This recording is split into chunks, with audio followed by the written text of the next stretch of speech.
Hello everyone, welcome to true I S and P C S. हम लोग reverse के course of action को देख रहे थे प्रीवियस लेक्चर के अंदर, और हमने वाटरफॉल का स्ट्रक्चर पूरा तरीके से डिस्कस कर लिया था। अब रिवर के कोर्स ऑफ एक्शन और उसकी जर्नी को आगे कंटिन्यू करते हुए आगे बात करते हैं, और बात करेंगे इस लेक्चर में मीएंडर्स की।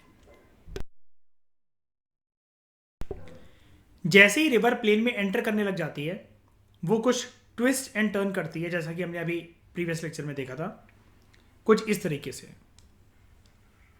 कुछ इस तरीके से यहाँ पर ट्विस्ट एंड टर्न करती हुई आपको दिख रही है ना, ऐसे ऐसे करके आ रही है। इस प्रकार से रिवर का एक रवैया हो जाता है और वो लार्ज बेंड्स बनाती है। ठीक है, इसको बोलते हैं हम लोग मीएंडर्स। और इस प्रकार के मीएंडर्स आपको वेलर रिवर में तमिलनाडु के पास देखने को मिलते हैं। बहुत सारे रिवर्स में मिल सकते हैं। तमिलनाडु एनसीईआरटी तो तमिलनाडु की तारीफ करना उसको ज़रूरी लगता है। अब जब रिवर अपने कोर्स ऑफ एक्शन में आगे बढ़ती है अपनी जर्नी में, तो वो कॉन्टिन्यूसली इरोजन और डिपोजिशन करती चलती है अलोंग द साइड्स ऑफ मीएंडर, यानी कि जहाँ जहाँ से होकर ये गुजर रही है। तो इस एरियाज़ का, अगर मैं येलो कलर से इसको बनाऊँ ये, तो इन एरियाज़ का इरोजन हो रहा है। और जहाँ से इरोजन हो रहा है तो रिवर फिर इसके बाद उस इरोडेड मटेरियल को आगे अपनी जर्नी में कंटिन्यू करते हुए डिपॉजिट भी करती चल रही है। अगर वो आगे बढ़ रही है तो जहाँ जहाँ वो चल रही है वो डिपॉजिट भी करते फिर रही है। और जब वो आगे बढ़ती रहती है ना, तो ये मिएंडर लूप एक टाइम ऐसा होता है कि जब ये पास पे पास आते जाते हैं, क्योंकि रिवर की अब जर्नी जो है खत्म होने वाली है। और इसी आते आते, यानी कि फॉर एग्जांपल रिवर पहले ना ऐसे चली, ऐसे ऐसे, फिर उसके बाद जैसे ये ऐसे होने लगा, ओशन के पास आने लगी, तो ये ऐसे ऐसे ऐसे करके हो जाती है। इसी चक्कर में होता क्या है कि इसका एक ना ये ऐसा लूप एक अलग हो जाता है, कट ऑफ हो जाता है रिवर से, और वो एक कट ऑफ लेक बना देता है, जिसको कट ऑफ लेक को ऑक्सबो लेक भी कहते हैं। जैसे कि आप यहाँ पर देख पा रहे हो, स्टेज 1 में लचक के मटक के, 2 में हद से ज़्यादा कमर हिला दी और कमर में मोच आ गई, और एक कमर की इधर रह गई, और ये यहाँ पर, और ये बन जाती है ऑक्सबो लेक। जो टर्म मिएंडर है, इसको नेम करा गया है on the basis of the meander river of Asia Minor, Turkey के अंदर। और ये बड़े सारे कर्व्स एंड टर्न्स लेकर चलती है, और ऐसा देखा गया है कि छोटी छोटी रिवर्स भी फिर इस प्रकार से हरकत दिखाती थी, तो उन सब के लिए एक मिएंडरिंग फेस रिवर का एक नाम रखा गया। और ऐसी कोई लेक बनती है तो उसको हम लोग कहते हैं ऑक्सबो लेक। जो ये आपको दिख रहा है ना, जो इन्होंने ये बना रखा है, फॉर एग्जाम्पल ये कि एक्टिव इरोजन है और ये वाला एक्टिव डिपोजिशन है, यानी कि रिवर्स जो है इस जगह से ये इरोड करती हुई आती है। मैं समझाता हूँ कैसे, ये चीज़ क्या कहना चाह रहा है राइटर, मैं बताता हूँ। देखो, यहाँ पर कुछ हरियाली है, मान लो यहाँ पर कुछ अगल बगल में हरियाली है।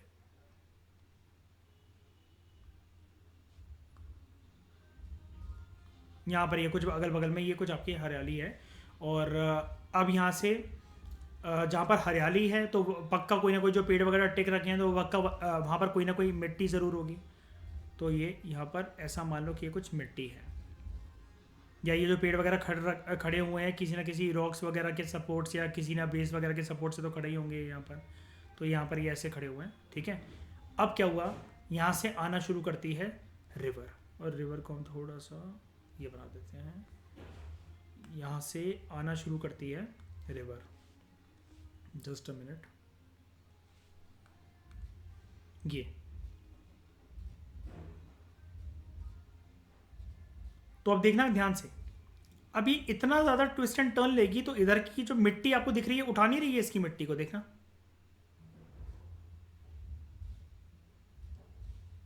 ये इस साइड की मिट्टी को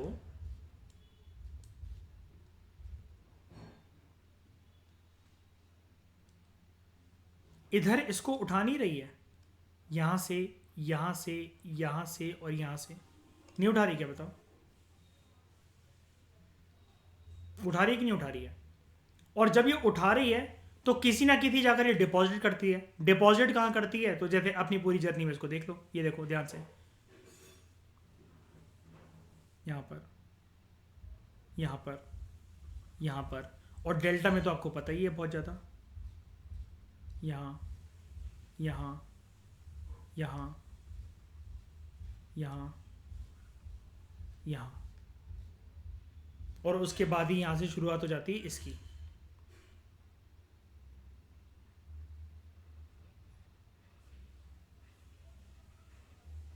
क्या है ये?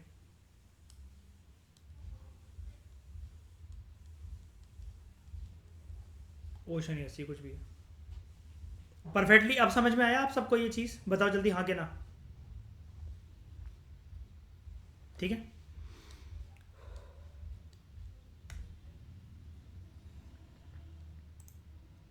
किसी का कोई डाउट तो नहीं है ना? अगर कुछ पूछना चाहो तो पूछ लो। अमित, आशिमा, बिस्मे, किसी का कोई डाउट है? शाइनी, रागनी, जैद, मयूर, ये पक्का समझ में आ गया ना? फिर से समझना है, फिर से कुछ जानना है इसके बारे में? यानी कि इसकी जर्नी में डिपोजिशन और इरोजन वाला फेज समझ में आ गया ना मैं क्या बोलना चाह रहा हूँ? ठीक है। तो यहाँ पर जो आपको दिख रहा है दिस इज एक्टिव डिपोजिशन, यानी कि ये जो कोनिकल दिख रहे हैं ये कोन्स को यहाँ पर उठाया और यहाँ पर चलते चलते ये तोड़ा और यहाँ डिपॉजिट कर दिया कहीं ना कहीं। ठीक है। अब बात करते हैं। एट टाइम्स रिवर जो है ना अपने रिवर बैंक को ओवरफ्लो कर देती है, तो उससे ओवरफ्लो हो जाती है। अब जब ओवरफ्लो हो जाती है तो flooding in the near by areas, और जैसे ही वहां पर फ्लडिंग होती है तो फाइन सॉइल की लेयर जो है वहां पर डिपॉजिट होने लग जाती है और दूसरे मटेरियल्स जिसको हम लोग बोलते हैं sediments along the river bank, जिसकी वजह से फ्लैट फर्टाइल फ्लड प्लेन्स बनते हैं। और ये एक के बाद एक के ऊपर चढ़ते रहते हैं। फॉर एग्जाम्पल ये पहले कोर्स में रिवर ने इतना डिपॉजिट करा, फिर पीछे से रिवर और मिट्टी लेकर आ रही है दूसरी लेयर, फिर पीछे से रिवर और मिट्टी लेकर आ रही है तीसरी लेयर, फिर पीछे से रिवर और मिट्टी लेकर आ रही है चौथी लेयर। तो यानी कि 1 2 3 4 ऐसे लेयर पे लेयर लेयर पे लेयर लेयर पे लेयर चढ़ती जाती है मिट्टी की, जिसको हम लोग बोलते हैं लेवीज। लेवीज। और ये बहुत ज़्यादा फर्टाइल होती है, एक्सट्रीमली फर्टाइल, एक्सट्रीमली फर्टाइल। जैसे ही रिवर एक सी या ओशन को अप्रोच करती है उसकी जो स्पीड होती है वो डिक्रीज हो जाती है। अब मैं यहां पर एक बात और बताना चाहूंगा आपको, जो कि टेस्ट सीरीज में मैंने एक बार ही देखा था ये क्वेश्चन। रिवर की जर्नी की अगर बात करें तो इसकी स्पीड जो होती है इस पॉइंट पर सबसे स्काई रॉकेट हाईएस्ट होती है और यहां तक आते आते जीरो हो जाती है, ऑलमोस्ट लो पॉइंट पे आ जाती है। क्यों? इस डायग्राम को इमेजिन करके यहां पर एक पहाड़ इमेजिन कर सकते हो, और ये तो है ही ये क्वेश्चन पूरा का पूरा 0 मीटर का लेवल कर सकते हो। तो अब फिसल पट्टी जो होती है, जब बॉल यहां से फेंकोगे कोई भी लुढ़काती हुई, तो बताओ ये सबसे ज्यादा फोर्स के साथ यहीं से नहीं आएगी, इस वाले पॉइंट से, बताना जरा। और यहां तक आते आते ग्राउंड लेवल पे जब वो ग्राउंड ऐसे होते होते होते होते बिल्कुल फ्लैट हो जाएगा तो यहां पर जाके रुक नहीं जाएगी, वो जीरो स्पीड नहीं हो जाएगी उसकी। आपने एक बास्केटबॉल यहाँ से फेंकी, ऐसे फेंकी क्या मतलब लुढ़काई, और ऐसे ऐसे करते करते वो आ रही है, एक पॉइंट के बाद जाकर यहाँ पर जाकर स्टॉप नहीं हो जाना है उसमें। बताओ, समझ गए? फिर उसके बाद जो है जो as the river approaches the sea, तो स्पीड जो होती है वाटर की वो डिक्रीज हो जाती है और रिवर जो है वो ब्रेकअप हो जाता है उसका into number of river streams, जिसको हम लोग बोलते हैं डिस्ट्रीब्यूटरी। जो वेलोसिटी होती है रिवर की वो इतनी स्लो जाती है कि फिर वो डिपेंड करता है कि रिवर आगे बढ़ेगी कि नहीं बढ़ेगी, कि वो लोड कितना लेकर चल रही है। अगर वो मिट्टी वगैरह सेडिमेंट्स बहुत ज़्यादा लेकर चल रही है तो वो भारी हो गई, फिर वो उसी पॉइंट पे रुक जाती है, फिर वो दलदली ज़मीन बन जाती है। और अगर मिट्टी वो कम है तो वो आगे और रेंगते रेंगते पहुंच जाती है सी तक। हर एक डिस्ट्रीब्यूटरी है जो है वो अपने रिवर माउथ फॉर्म करती है, और इन कलेक्शंस ऑफ सेडिमेंट्स को जो कि माउथ पे कलेक्ट होते हैं इसको हम लोग बोलते हैं डेल्टा। डेल्टा एक बहुत बेहतरीन प्रोडक्टिव लैंड होते हैं इनमें, क्योंकि मिनरल्स होता है जो कि कल्टीवेशन को फेवर करते हैं। इस प्रकार के डेल्टा जो हमारे कंट्री में जो दो हैं जो फेमस हैं वो है, और भी हैं बहुत सारे होते हैं, कावेरी डेल्टा, गंगा डेल्टा, और ये मिसिसिपी डेल्टा। ठीक है।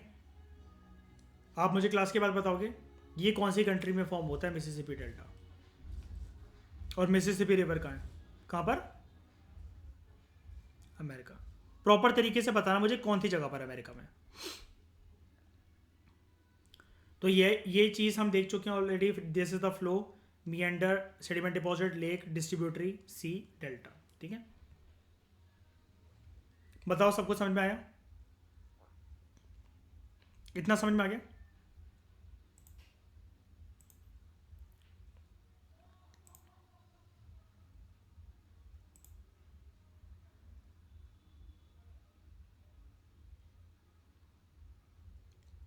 वो पेज भर गया था बहुत लिखते लिखते, इसलिए फ्रेश पेज ले आया मैं। अब बात करते हैं ग्लेशियर्स की। Water glaciers, large body of ice जो कि स्लोली एंड ग्रेजुअली मूव करती है एक स्लोप से और वैली से ग्रेविटी की वजह से, उसको हम लोग बोलते हैं ग्लेशियर्स। ठीक है, ग्लेशियर्स जो होते हैं उनको ग्रुपिंग दी जाती है उनकी geographically, like they can be mountain glacier, valley glaciers और कॉन्टिनेंटल ग्लेशियर्स। डिफरेंस जानते हैं क्या होता है इसके बीच में? What are continental glaciers? ये आप समझ गए ना कि मतलब ग्लेशियर है क्या, डेफिनेशन क्या है इसकी? एक पहाड़ पे अगर जो बर्फ जमी हुई है वो पिघल नहीं रही है अभी, अभी वो सिर्फ जमी हुई है बर्फ इस पे पहाड़ पे, यहां पर।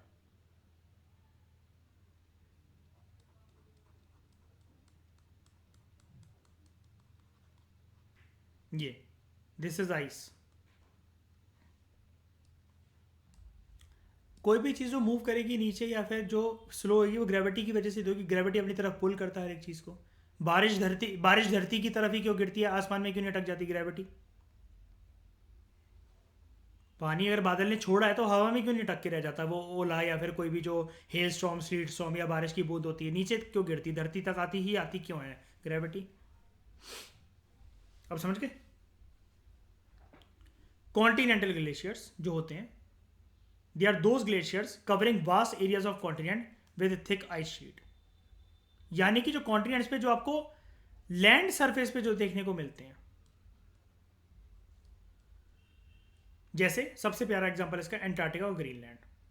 माउंटेन और वैली ग्लेशियर, ये एक स्ट्रीम ऑफ आइस होती है। देख रहे हो, स्ट्रीम हमेशा हमें लगता है कि रिवर की और उसके पानी की होती है। This is a stream of ice जो कि वैली से गिरती है। अब जब ये वैली से या कहीं से भी पहाड़ के किसी स्रोत से जब ये बर्फ नीचे आती है ना, तो कभी कभार ये आते आते ये बर्फ गिर रही है, गिर रही है, गिर रही है, और फिर ये ना ऐसे ऐसे करते करते लुढ़कते लुढ़कते एक ना गोले बना लेती है ऐसे, और उसके अंदर बड़े सारे लोग जो हैं वो दब जाते हैं। जैसे हमारे सैनिक कभी कभार दब जाते हैं सिक्किम वगैरह में। और ये जो फिनोमेना होता है इसको कौन सी कैलामिटी कहते हैं? एवलेंच। इसलिए कहते हैं पहाड़ की चोटी पर बहुत जोर की चिल्लाना नहीं चाहिए, बहुत जोर की चिल्लाना नहीं चाहिए। आपके चिल्लाने की वजह से भी अगर ये बर्फ खिसकी ना, अगर हल्की सी भी, तो आपके लिए तो ये इतनी सी खिसकी, लेकिन ये नीचे आते आते आते गोले बनाते बनाते बनाते हो सकता है ये इतना बड़ा गोला बना ले और ये रुके ही ना फिर एक कभी रास्ते में बीच में। तो पहाड़ पे जब भी बोलो आराम से बोलो, है ना? हो हो हो हो। It usually follows former river courses and यहाँ पर बहुत जो स्टीप साइड्स होती हैं they are bounded by this. यानी कि जो माउंटेन और वैली ग्लेशियर्स होते हैं बिल्कुल उन पे स्टीप स्लोप्स होते हैं, तो बर्फ खिसक कर फिसल कर फुटेज तक ज़्यादा नीचे आती है, ये कहना चाह रहा है वो आपसे। और उसके एग्जाम्पल है हिमालयाज एंड एल्प्स, और यहीं पर बहुत ज़्यादा एवलांचिस की घटनाएं होती हैं घटित, जिसमें बहुत सारे शेरपास वगैरह, शेरपास जानते हो ना कौन होते हैं? जो पहाड़ों पे सेनानियों को लेकर जाते हैं। They are trained in mountain climbing.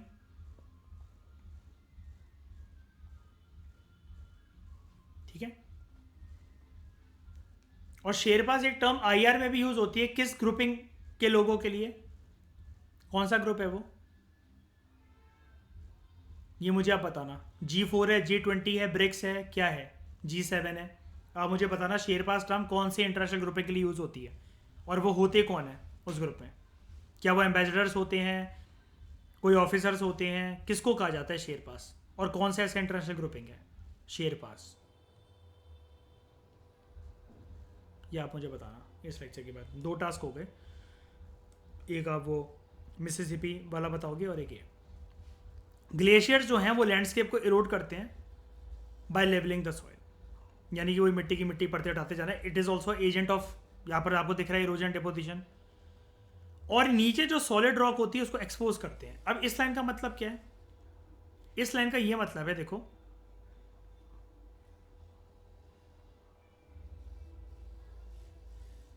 एक मिनट रुको, इसको ऐसे करते हैं।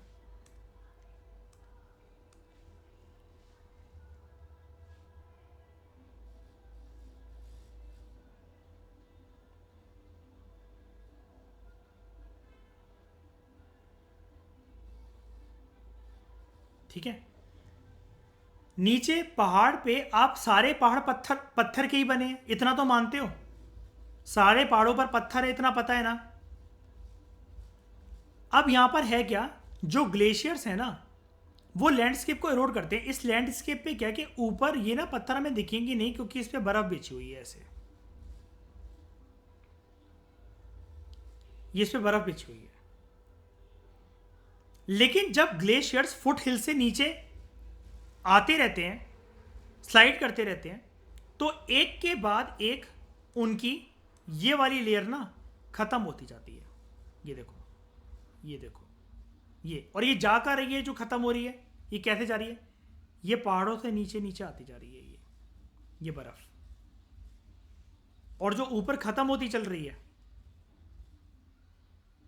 तो एक पॉइंट ऐसा आता है कि नीचे जो उसके सॉलिड रॉक है वो एक्सपोज होने लगती है, वो दिखने लगती है कि अच्छा इस बर्फ के नीचे ये देखो पूरी बर्फ यहां से हट गई है, और इस प्रकार से हट गई है कि यहां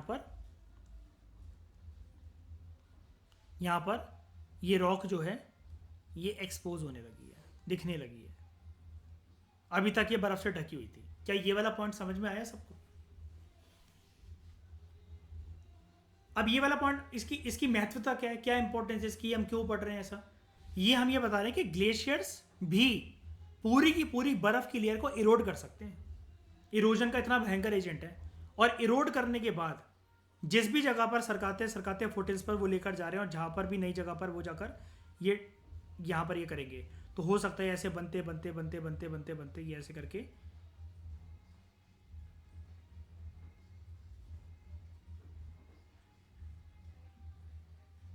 ये पूरा का पूरा कुल मिलाकर ऐसे देख लो यहाँ पर, ये कुल मिलाकर पूरा का पूरा ऐसे होते होते क्या पता चले कि ये बर्फ का एक पहाड़ बन जाए, बर्फ का पूरा एक ये पहाड़ बन जाए।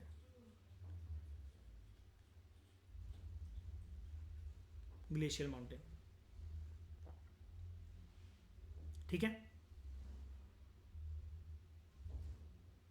ग्लेशियर से इरोड होने के बाद जो रॉक बेसिन जो नजर आता है ना किसी स्टीप साइड वॉल पर या स्टीप हेड वॉल पर, आपने हमेशा हर एक पहाड़ देखा होगा ना जब आप एनसीईआरटी पढ़ते होगे कि ये जो एक पहाड़ है,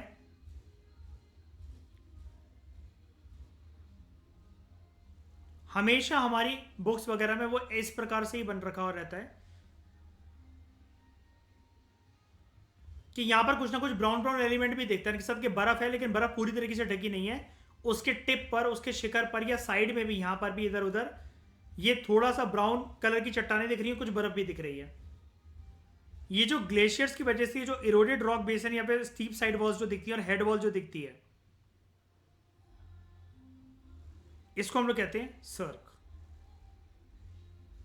सर्क मैं बताता हूं अभी, ये देख रहे हो ये, अब ये देखो ध्यान से, सारी जगह बर्फ से थोड़ी ना गिर रखी है, पूरी बर्फ बर्फ थोड़ी ना, वाइट ही वाइट पूरा डायग्राम हो, नीचे पत्थर भी तो दिख रहे हैं। जो जो जगह एक्सपोज हो गई है ना बस वही है सर्क, सिंपल सी चीज। अब समझ में आया? हाँ, अब ये देख रहे हो सर्क में होता क्या है, ये देखो बिल्कुल, अगर मैं इसको जूम करूं, ध्यान से देखना एक बारी, ध्यान से पैनी नजरों से, अगर मैं इसको राजस्थान में ले जाऊं तो इसकी डेफिनेशन जिस प्रकार से इसकी शेप है, क्या मैं इसको सैंड ड्यून्स नहीं कहूंगा वहां पर? कहूंगा कि नहीं कहूंगा? इस हिस्से को, इस कटोरे वाले हिस्से को, इस कटोरे वाले हिस्से को, इस कटोरे वाले हिस्से को, इस जगह को मैं कहूंगा सैंड ड्यून्स के? नहीं कहूंगा अगर मैं रेगिस्तान में चला जाऊं तो? बताओ।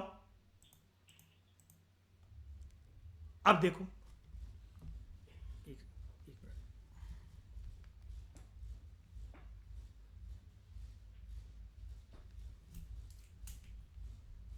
ये देखो, ये है ये कटोरा वाला हिस्सा, ये इसी को अगर मैं यहां ला दूं, ये अब समझ में आया थोड़ा बहुत? समझ में आया? अभी नाम वाम छोड़ो, ये जो क्या लिखा हुआ है इसको सब हटाओ, लेकिन ये समझ में आया रियल ज्योग्राफी का डायग्राम ये कनेक्ट हुआ है यहां पर, ये बताओ। और इसके अलग अलग कंट्री में नाम होते हैं सर के। इस सर के नाम ये होते हैं कि यूके में, स्कॉटलैंड में इसको कोरी कहा जाता है, जर्मनी में कार बोला जाता है। जर्मनी में कार बोला जाता है। अब होता क्या है, ये देखो इजी है बहुत इसका डायग्राम, बस अंग्रेजी की टर्म्स हैं ज्योग्राफिकली। ये है एक हेड वॉल, ये एक चट्टान है।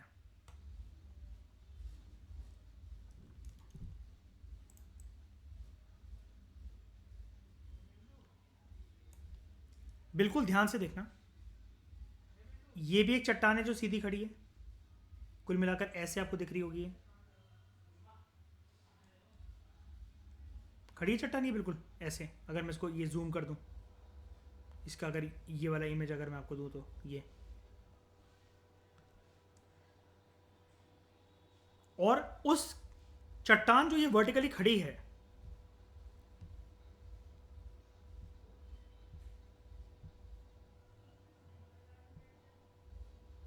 जो ये वर्टिकली चट्टान खड़ी है,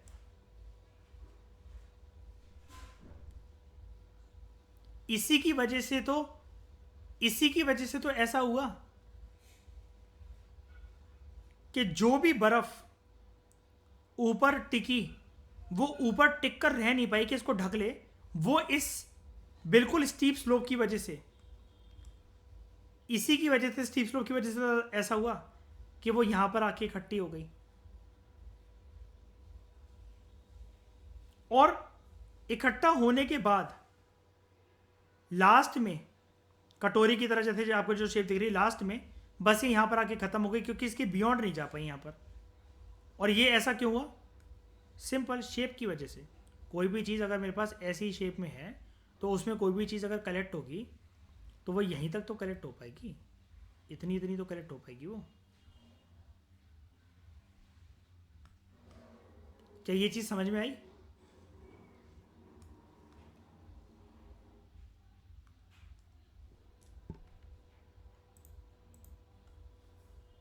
अब देखो, ये जो इसकी जो बिल्कुल स्टीप वॉल थी, ये होती है इसकी हेड वॉल। अब जब ये बर्फ नीचे आ रही होती ना, ये कुछ नहीं करना है, बस हमें इसको एज इट इज नाम याद करना है कि बर्फ के नीचे आने की फेजेज हैं ये। कुछ बर्फ इधर इकट्ठी, कुछ इधर इकट्ठी, कुछ इधर इकट्ठी। रैंडलफ्ट, बर्जेस्टर्न, हेड वॉल गैप। ये आज तक वैसे कभी किसी एग्जाम में आया नहीं है, लेकिन अब यूपीपीएससी का प्रीलिम्स सबसे टफ प्रीलिम्स होता है इंडिया का। उत्तर प्रदेश की बात कर रहा हूं मैं, Uttar Pradesh public service commission examination. उधर अगर यह है कि इनमें से ये चीज़ कौन से जोग्राफिकल स्ट्रक्चर का पार्ट है, तो आप बस इतना याद रखना, ये है रैंडलफ्ट, ये bergschrund, and this head wall gap, this is head wall gap. इसका ऑर्डर याद रखना बस, कि पहले होता है हेड वॉल, फिर रैंडलफ्ट, फिर बर्जरन, फिर हेड वॉल गैप। उसके बाद बीच में जो इकट्ठी होती है पूरी ऐसी कटोरी की शेप में, ज़्यादातर ये होती है ग्लेशियर आइस, यहाँ पर ग्लेशियर आइस, और अल्टीमेटली जाकर ये बनते हैं टर्मिनल मोरीन। ये टर्मिनल का मतलब कभी भी होता है अंग्रेजी में एंड, जहाँ पर जाकर ये जो आपको ये जो पत्थर दिख रहे हैं ना, पत्थर, ये पत्थर ये हैं, ये पत्थर ये हैं। यहाँ तक आते आते बर्फ़ ख़त्म हो गई, यहाँ से गिरना स्टार्ट हुई, यहाँ तक आते आते आते आते बर्फ़ ख़त्म हो गई यहाँ पर, और ये जो पत्थर एक्सपोज हुए हैं ये, यही है टर्मिनल मोराइन। हाँ, ये जो ऊपर की तरफ उठे हो, और मतलब आप देख रहे पा रहे हो ना, इसके बीच में और इस बर्फ़ के बीच में गैप है, मतलब ये कटोरा अलग है और ये कटोरा अलग है। ये देखो, यानी कि ये वाली जगह जो एक्सपोज हुई ये है टर्मिनल मोराइन। क्या ये वाली बात भी सबको समझ में आ गई? कभी पूछा नहीं गया, लेकिन फिर भी मैंने समझा दिया, मतलब कुल मिला अगर आप बात है तो समझो कि आप मतलब सेफ हो, मतलब काफ़ी ज़्यादा इतना पढ़ने के बाद। ये जो जगह होती हैं, इसको, ये जो जगह होती हैं जब ऊपर से ये बर्फ़ की आ रही होती है, इसको हम लोग बोलते हैं zone of plucking. Zone of plucking. नीचे जो ये बर्फ़ की एक प्रकार से ये जो कटोरा बन जाता है, ये जहाँ पर ये पूरी की पूरी बर्फ़ ये जमा है इस तरफ, यहाँ पर ये, और जो कि हमें दिख रहा है इस डायग्राम में, ये वाली जगह, इसको हम लोग बोलते हैं टान, एक प्रकार की लेक। अब वो कह रहा है कि ब्रैकेट में उसने लेक क्यों रखा, क्योंकि वो ये राइटर आपको ये समझाना चाह रहा है कि लेक जनरली पानी के लिए टर्म यूज होती है, लेकिन ये बर्फ की लेक है तो इसलिए इसको टान लेक भी कहते हैं। ये टर्म ना पेंडिंग है, मैं बता रहा हूँ आपको, ये कभी पूछा नहीं गया कि टान लेक किसका फिनोमेना होता है, ग्लेशियर्स पहाड़ का, या फिर डेल्टा का, या किसी प्लेन का पार्ट होता है, या क्रायोस्फीयर एटमॉस्फियर किसका पार्ट है, ये कहाँ देखने को मिलता है। ये टान लेक ना बहुत लोग आंसर कर नहीं पाते क्योंकि रेगुलर सोर्सेज में गिवन नहीं है। और टान लेक अगर आ जाए ना, which among the following geographical structures will form when the glacier melts, ditto ये क्वेश्चन उठाकर आ जाएगा, which among the following structures will form when the glacier will melt. टान लेक तो सुना ही नहीं होगा लोगों, अब जो लोगों ने सुना नहीं होता उसको एलिमिनेट कर देते हैं। और यहां पर इसको हम लोग कहते हैं, जो ये घिसता घिसता ये वाली चीज ऊपर टिप पर निकलने की कोशिश करेगी ना, और फाइनली यहां पर इस वाले पॉइंट पर ये निकल भी जाएगी, ये टिप, ये जो एक्सपोज हो गए थे ना पत्थर इस वाली जगह पर, ये जो मैं आपको बता रहा था, इस वाली जगह पर ये जो एक्सपोज हो गए पत्थर, इसको हम लोग बोलते हैं जोन ऑफ एब्रेशन, कि मतलब अब बस बर्फ के दिन खत्म, ये बर्फ भी झड़ते झड़ते झड़ते झड़ते हट जाएगी और अल्टीमेटली पत्थर दिखने लग जाएंगे। अब तो नहीं भूलोगे आज के बाद इसे कभी भी।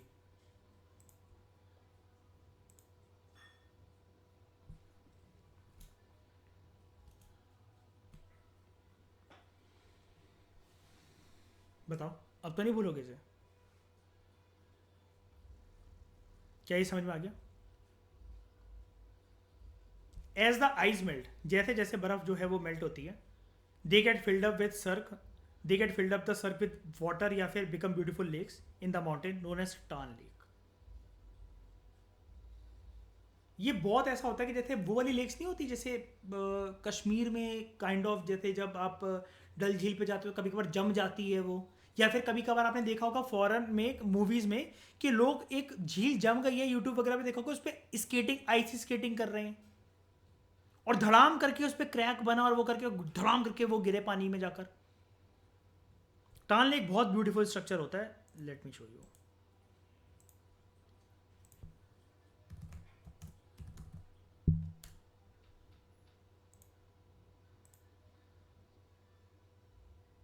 हाँ, टान लेक, यस, ये वाली चीज।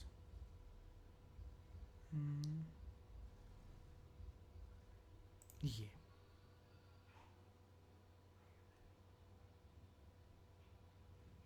इसका क्लियर नहीं आ रहा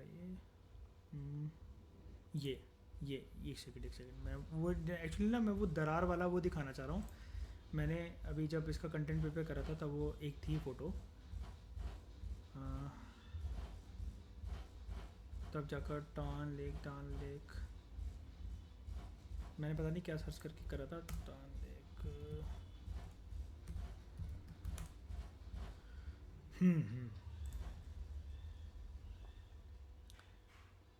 ये जो है ना, ये पूरी लेक ही है, इतनी इतनी जगह पर पानी पानी दिख रहा है, ये किसी भी वक्त ना अंदर घुस जाएगी और ये पानी जकड़ लेगा इसको। ये पूरा नीचे से पानी पानी है, बस ये इतना एक्सपोज हो गया पानी, लेकिन ये बाकी जगह पर बर्फ जमी हुई है। ये पूरी, ये जो आइस स्केटिंग वगैरह टाइप ऑफ जैसे ये ग्राउंड्स होते हैं, ये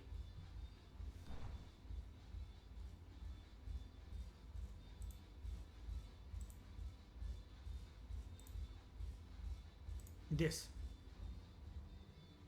और ऐसे क्रैक पड़ना ये।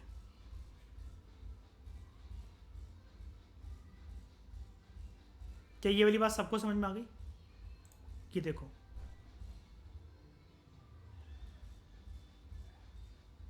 ये वहीं चलवा रहा है उसको ज़्यादा जहाँ पर दरारें हैं, ताकि गिर जाए और ये नई बंदी आ जाए मेरे पास।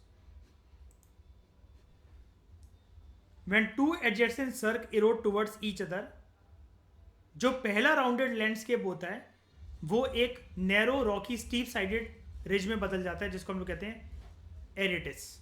और एरेटिस क्या होता है इसके बारे में हम लेक्चर में बात करेंगे, कि मतलब इरोड होते होते होते होते यहाँ पर मतलब पूरी बर्फ जमी हुई थी इधर से इधर, इधर से इधर, ये इरोड होते होते होते होते इधर से होते होते होते ये एक ऐसा कोनिकल स्ट्रक्चर बन गया, ऐसा पहाड़ का। ये एक्चुअली ऐसा था नहीं, बर्फ पूरी जमी हुई थी यहाँ पर पहले, पूरी की पूरी बर्फ यहाँ पर ऐसे करके ये जमी हुई थी, और ये कुछ मतलब ऐसा था, ये पूरा ऐसा ऐसा करके ये। उसके बाद ये हवा की वजह से भी हवा की वजह से भी, और ग्लेशियर और बर्फों ने ढक रखा था, तो हवा ने उड़ा उड़ा कर बर्फ को नीचे पटक दिया यहाँ पर, यहाँ इस जगह पर, और ये एक्सपोज हो गया ऐसा करते करते। और उसकी जो रॉक्स थी वो भी हवा की वजह से, ग्लेशियर्स की वजह से, ये टाल लेक की वजह से, क्योंकि लेक तो नीचे ही बनेगी, तो ये होते होते एक्सपोज होते होते, मतलब फॉर एग्जांपल अगर मैं इसकी बाउंड्रीज को फिल कर दूँ ना, इसकी अगर मैं बाउंड्रीज को जोड़ दूँ, ये देखो ये कुछ ऐसा था, ये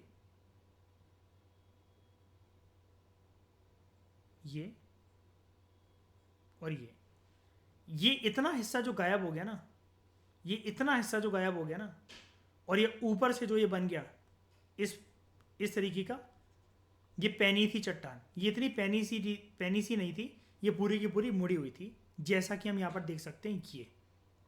ये जगह, ये जगह, ये पीछे वाली जगह है, ये पीछे वाली जगह है, ये वाली जगह, ये वाली जगह, ये वाली जगह है, ये वाली जगह है। कुछ भी पहना सा तो दिख ही नहीं रहा है यहाँ पर, सेम चीज़ है, लेकिन यही सेम चीज़ कुछ टाइम के बाद कभी कभार छोटी छोटी जो चोटियाँ होती हैं पहाड़ों की, वो इतनी ज़्यादा इरोड हो जाती हैं, इतनी ज़्यादा इरोड हो जाती हैं कि यहाँ पर देखो, when two adjacent cirque erode towards each other, जो प्रीवियसली राउंडेड लैंडस्केप होता है, जो पहले था ये सारे राउंडेड लैंडस्केप जो थे, वो ट्रांसफॉर्म हो जाते हैं एक नैरो रॉकी स्टीप मतलब बिल्कुल सीधे ऐसे बिल्कुल ऐसे साइडेड रिज में, जिसको हम कहते हैं एरिटिस। एरिटिस का बर्थ सर्क से ही होता है, और सर्क का बर्थ माउंटेन और वैली ग्लेशियर के इससे होता है। क्या ये चीज़ आपको समझ में आई?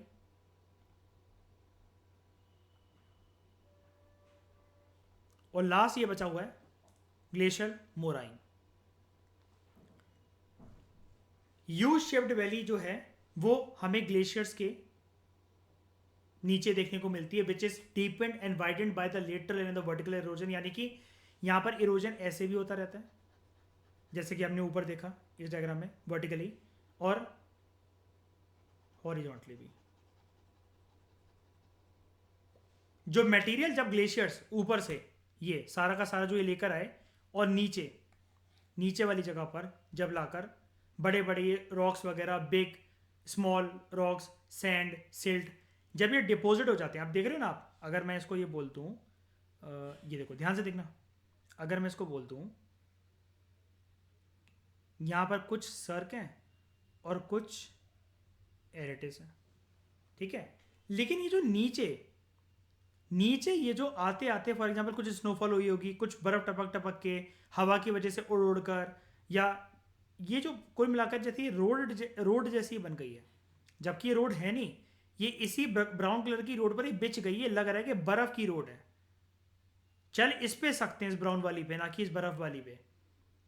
ये जो डिपॉजिट्स होते हैं इनको हम लोग कहते हैं ग्लेशियल मोराइंस, इनको हम लोग कहते हैं ग्लेशियल मोराइंस, नाम है बस ये। तो glacier as a agent of erosion and deposition, समझ में आया? अब ध्यान से सुनना, एक बात और बताता हूं इसी में, लास्ट चीज, एक छोटा सा पॉइंट, ये जो माउंटेन और जो वैली ग्लेशियर्स हैं, माउंटेन्स और जो वैली ग्लेशियर्स हैं, या कॉन्टिनेंटल छोड़ो, माउंटेन और वैली ग्लेशियर्स जो हैं, इनका क्या हो रहा था? इरोजन। इनका क्या हो रहा है? इरोजन। इनका क्या हो रहा है? एरिटिस का, सर का, इसका भी इरोजन।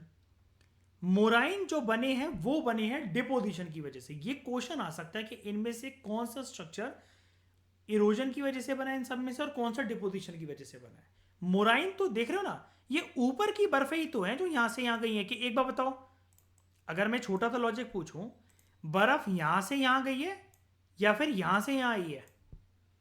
ऊपर से नीचे आई कि नीचे से ऊपर गई है?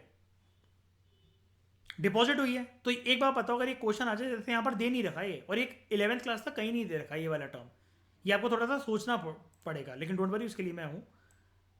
ये सर्ग और एरिड, ये glacier as a erosion agent के एग्जाम्पल है, और ये जो मोराइन है ये glacier as a depositional agent का एग्जाम्पल है। क्या ये वाली बात समझ में आ गई? ये आपको बहुत प्यारे नंबर दिलवा सकता है ये चीज।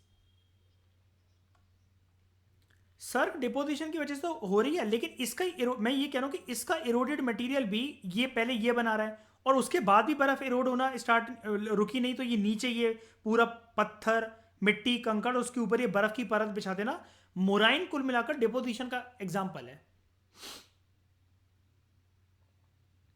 ये सर्क एक्चुअली मैंने आपको बताया ना, ये तो गड्ढे बन गए हैं, ये पूरे के पूरे प्रॉपर तरीके से पहाड़ी थे, बर्फ ने धकेल धकेल के कुछ उड़ा उड़ा कर ये कटोरे बना दिए हैं इस पे। और जितना हम समझते हैं ना कि ऐसा कैसे हो सकता है, ये कटोरे कैसे बन सकते हैं, न्यूज़ देखा करो कभी, बर्फ के नीचे जो सैनिक दब जाते हैं, बॉडी भी नहीं मिलती कभी कभार तो। माउंट एवरेस्ट से जो लोग गिरते हैं बर्फ में, कहा दबे है वो, बर्फ बहुत प्रेशर क्रिएट कर देती है, बर्फ अगर किसी के ऊपर दब जाए तो खत्म वो पर्सन, ब्लॉक।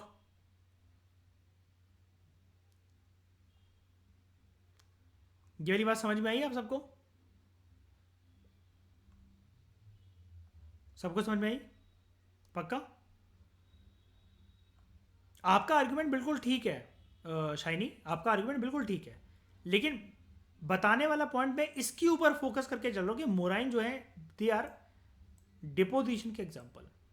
नीचे बन रहे क्योंकि एक तो बेस पर, नीचे बन रहे तो बेस पर, और जो सर्क है ना, ये सर तो बनता ही जाएगा, ये तो क्योंकि पहाड़ की चोटियां है ना, समझने की कोशिश करो शाइनी, ये तो बनते ही ये तो इस पे तो बर्फ इकट्ठा होती ही चली जाएगी ना, ये पहाड़ की चोटियां, लेकिन ये जो चोटियां हैं, ये जो कटोरे हैं ना, ये और ज़्यादा प्रॉपर तरीके से अगर ऐसा है ना, तो कुछ साल बाद वो ऐसा हो जाएगा और कुछ साल बाद वो इतना गहरा हो जाएगा।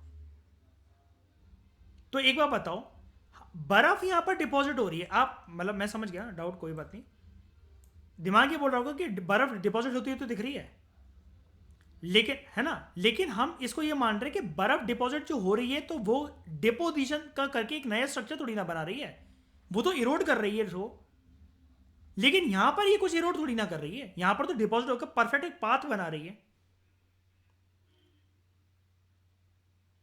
और यहां पर लिखा भी हुआ है यू शेप्ड जो वैली है, ये पूरी की पूरी, ये जो पूरे के पूरे ये जो है ये ये लेटरल और वर्टिकल इरोजन की वजह से बनते हैं, और ये जो इरोडेड मटेरियल जब आता है तो ये डिपॉजिट होता है।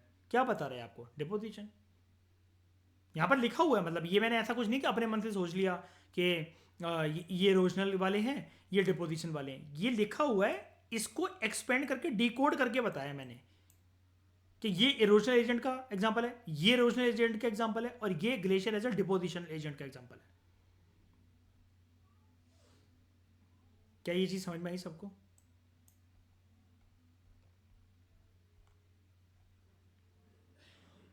ठीक है, तो इस डिस्कशन में फिलहाल इतना ही। Thank you very much for discussion.